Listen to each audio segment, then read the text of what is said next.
বাঁধাকপির রেসিপি কম বেশি সবাই জানে। হয়তো অনেকে অনেক ভালোও জানে। যাই হোক, তাও আজকে আমি আমার রেসিপি শেয়ার করলাম। আমি বেশিরভাগ এইভাবে বানাই। কড়াইয়ে সর্ষের তেল গরম করে তার মধ্যে ৫ ফোড়ন আর কাঁচা লঙ্কা দিয়ে ভালো করে ভেজে নিয়ে তার মধ্যে কেটে রাখা আলু আর গাজর দিয়ে ভালো করে ভেজে নিয়েছি। এরপর এর মধ্যে নুন, হলুদ আর জিরে গুঁড়ো আর টমেটো অ্যাড করে ভালো করে ভেজে নিলাম। এরপর যখন টমেটো আর সমস্ত মশলা ভাজা হয়ে গেল তখন মটরশুঁটিটা দিয়েও একটু নেড়ে চেড়ে বাঁধাকপিটা এর মধ্যে দিয়ে দিলাম। এর মধ্যে আমি কোনো লঙ্কার গুঁড়ো ইউজ করিনি। এরপর আমি এটাকে ঢাকা দিয়ে দিয়ে ভাজবো। যদিও এর মধ্যে আমি কোনো জল দেবো না, আর বাঁধাকপি আগের থেকে আমি সেদ্ধ করে রাখিনি। এর মধ্যে যদি প্রয়োজন পড়ে তখন ওপর থেকে হালকা হালকা করে জল ছিটিয়ে ছিটিয়ে আমি এটা ঢাকা দিয়ে দিয়ে রান্নাটা করি।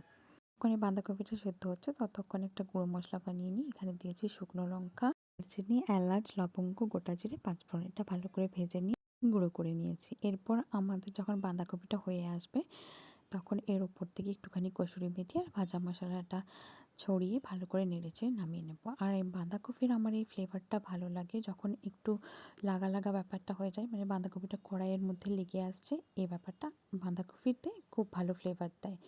যাই হোক, রেসিপিটা কেমন লাগলো অবশ্যই জানিও।